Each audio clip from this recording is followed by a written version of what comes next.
Hey everybody, I'm back with another video.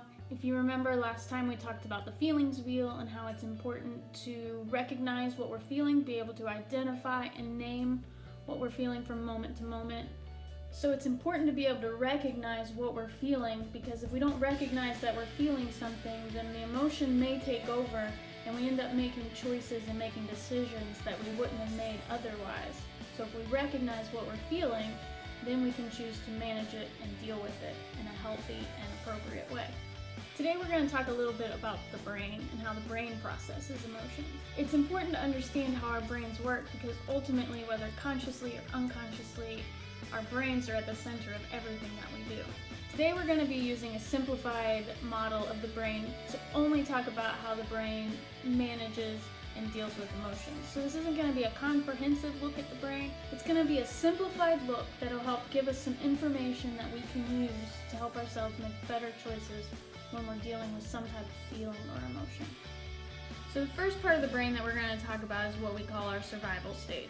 So the survival state, you can imagine if this is our spinal cord up into the bottom of the brain, right in this area are the structures that make up our survival state.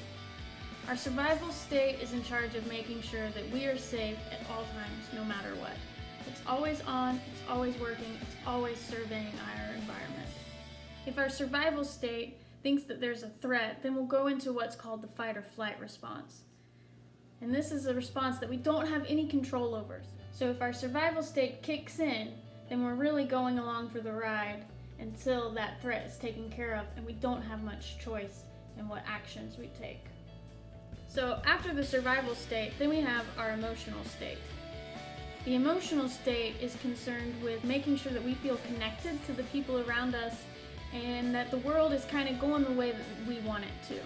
This is one of the things that I think is most interesting about humans, is that our brains are literally wired for connection. We're not meant to live alone. We're not meant to try and get through the tough times on our own. We're meant to have people there helping us that we can lean on and that can support us. We're supposed to be connected to others. If our emotional state kicks in because we don't feel connected or the world's not going our way, that's where we're going to also make some poor behavior choices. You might start to be verbally aggressive, you might be name calling, you might be blaming other people for everything that's going on. Those are just some of the behaviors that you might be exhibiting.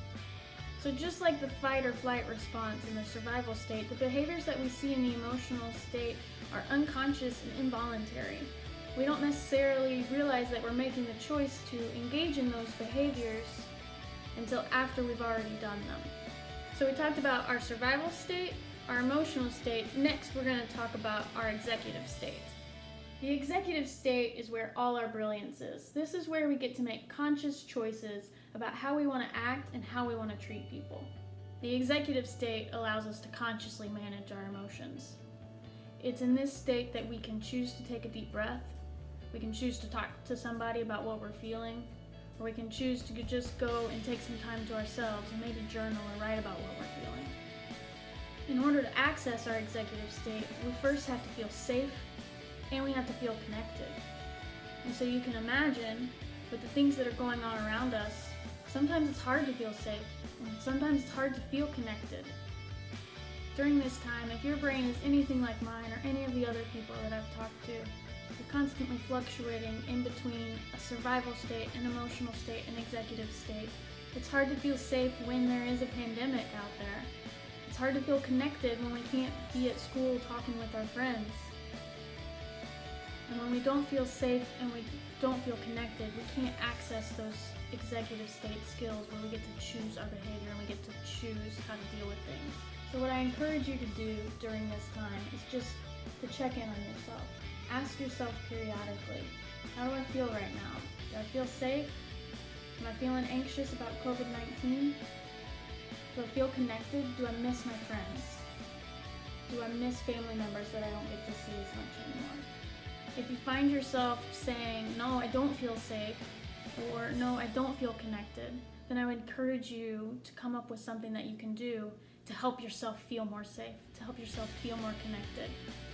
Maybe you can go and talk to a parent about how you're feeling kind of scared or anxious about what's going on.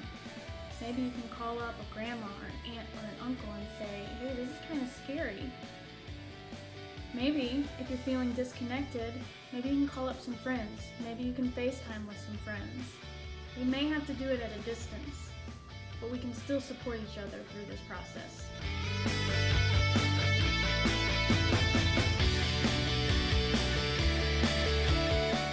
That's it for today, so stay safe, stay awesome, and I'll see you next time.